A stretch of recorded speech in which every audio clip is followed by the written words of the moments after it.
नमस्ते बिटिया, हमेशा खुश रहो बिटिया।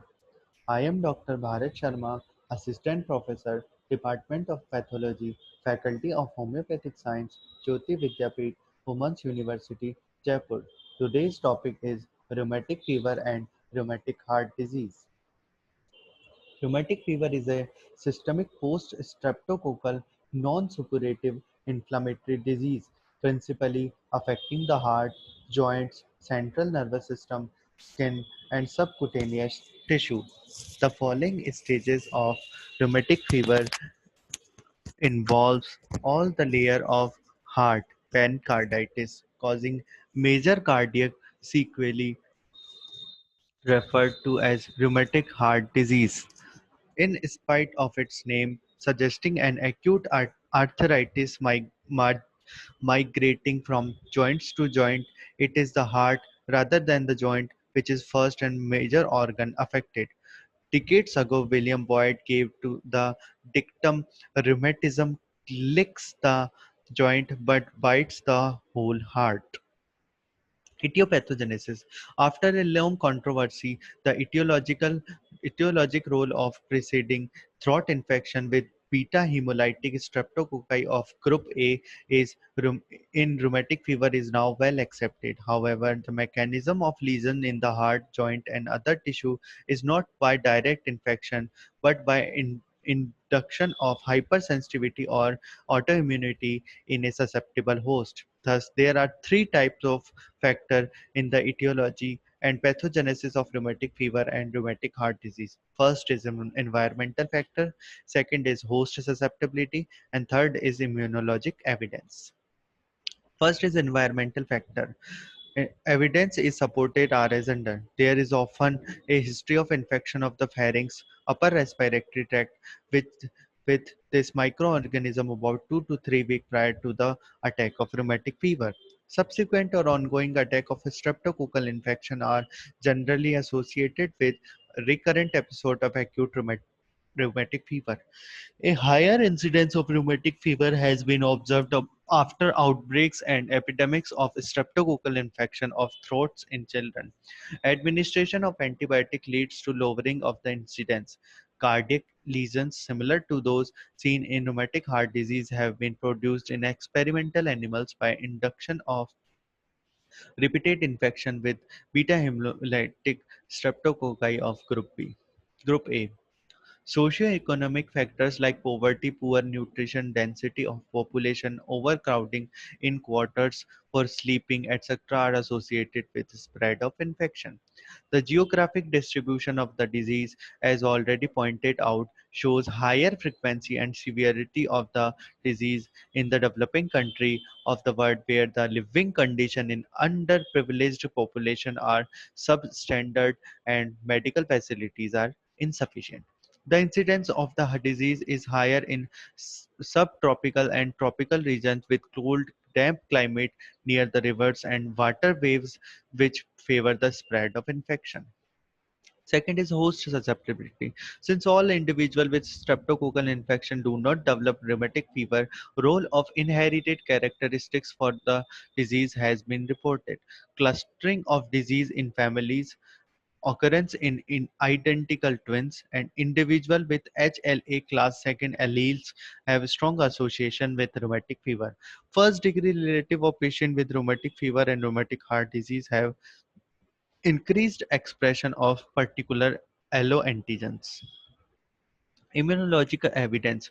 Following evidence supported immunologic injuries. Patients with rheumatic fever have elevated titer of antibodies to the antigen of beta hemolytic streptococcus of group A, such as anti-streptolysin O, ASO, and S, anti-streptokinase, anti-streptohyaluronidase, and anti-DNase B.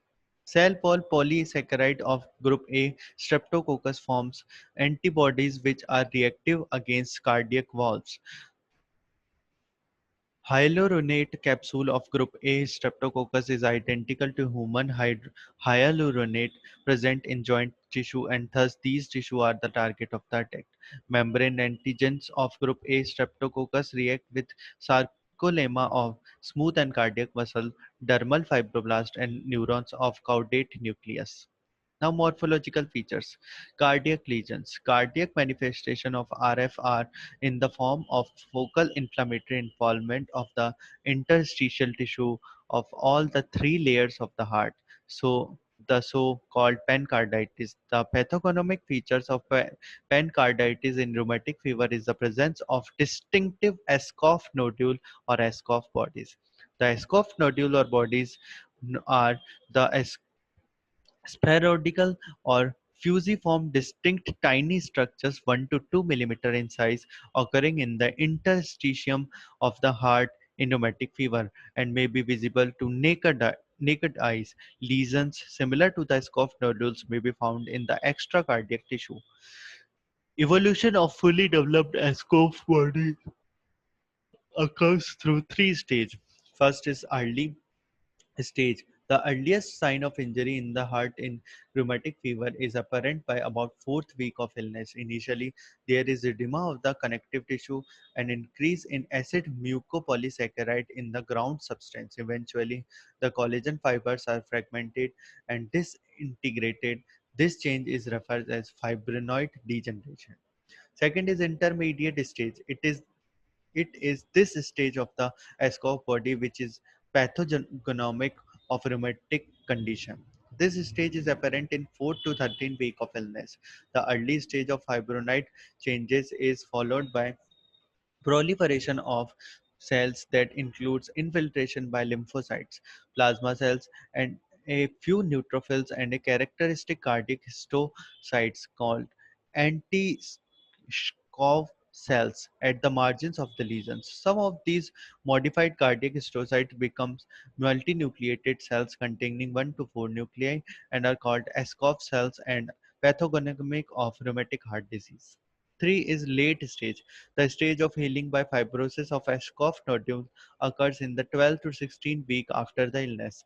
The nodules become oval or fusiform in shape, about 20 microgram wide and 600 mu meter 200 mu-meter wide and 600 mu-meter long. These cells tend to be arranged in a palisaded manner.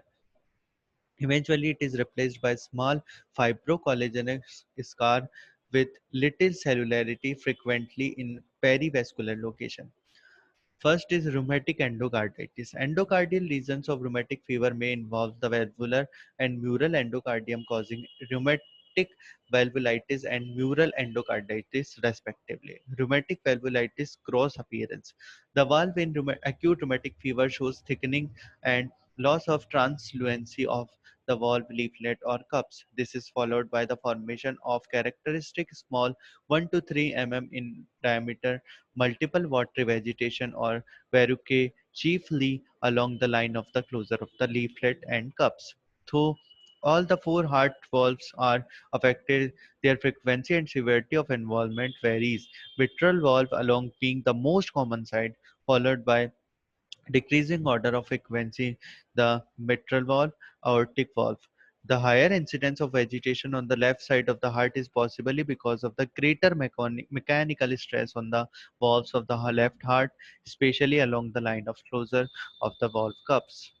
The chronic stage of rheumatic heart disease is characterized by permanent deformity of one or more valves, especially the mitral, in 98% cases alone or along with other valves, and aortic.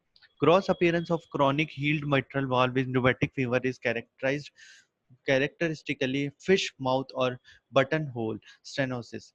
Mitral stenosis and insufficiency are commonly combined in chronic rheumatic heart disease. Calcific or aortic stenosis may also be found. Microscopical examination. The inflammatory changes begin in the origin of the valve ring where the leaflet are attached to the fibrous annulus and then extend throughout the entire leaflet, whereas vegetation are usually located on the free margin of the leaflets and cups. In the early stages, the histological changes are edema of the valve leaflet, presence of increased number of capillaries and infiltration with lymphocytes, plasma cells, histiocytes, with many anti-SCOF cells and a few polymorph. In the healed stage, the vegetation has undergone organization. The valve shows diffuse thickening as a result of fibrous tissue with hyalinization and often calcification. Rheumatic mural endocarditis. Mural endocardium may also show features of rheumatic carditis, though the changes are less conspicuous as compared to valvular changes. In gross appearance, the lesions are seen most commonly as McCollum's patch, which is the region of the endocardial surface in the posterior wall of the left atrium, just above the posterior leaflet of the mitral valve. Microscopical examination shows edema, fibrinoid changes in the collagen and cellular infiltrate of the lymphocytes, plasma cells, and macrophages with many anti-SCOF cells. The myocardium, especially of the left ventricle, is soft and flabby, and in the intermediate stage, the interstitial tissue of the myocardium shows small foci of the necrosis. Later, tiny pale foci of the Ashkoff bodies may be visible through the myocardium. Microscopic examination shows the characteristic feature of rheumatic myocarditis is the presence of distinctive Ashkoff body. These diagnostic nodules are scattered throughout the interstitial tissue of the myocardium and are most frequently in the interventricular septum, left ventricle, and left atrium. Rheumatic pericarditis is commonly accompanies rheumatic heart disease. Gross appearance shows pa- parietal pericardium is pulled off from the visceral pericardium. The two separated surfaces are shaggy due to thick fibrin covering them. This appearance is often linked to bread and butter appearance. Microscopical examination show fibrin identified on the surface. The subserosal connective tissue is infiltrated by lymphocyte, plasma cell histocytes, and a few neutrophils. Characteristic ESCOF bodies may be seen which later undergoes organization and fibrosis. Now, extracardiac lesions. First is polyarthritis, acute and painful inflammation of the synovial membrane of some of the joints, especially the larger joints of the limbs, is seen about in 90% of cases of rheumatic fever in adults and less often in children. As pain and swelling subside in one joint, other tends to get involved, producing the characteristic migratory polyarthritis involving two or more joints at the same time. Subcutaneous nodules. The subcutaneous nodules of the rheumatic fever occurs more often in children than in adults. These nodules are smaller, spherical or ovoid and painless. They are attached to deeper structures like tendons, ligaments, fascia, periosteum and therefore often remain unnoticed by the patient. Erythema marginatum. This non-pruritic erythematous rash is characteristic of rheumatic fever. The lesions occur mainly on the trunk and for proximal parts of the extremities. Rheumatic arteritis. Arteritis is in rheumatic fever involves only the coronary arteries and the aorta, but also occurs in arteries of the various other organs such as renal, mesenteric, and cerebral arteries. Chorea minor. Chorea minor or Syndrome chorea or St. Vitus dance is a delayed manifestation of rheumatic fever as a result of involvement of central nervous system. Rheumatic pneumonitis and pleuritis. Involvement of the lung and pleura occurs rarely in rheumatic fever. Pleuritis is often accompanied with serofibrinous pleural effusion.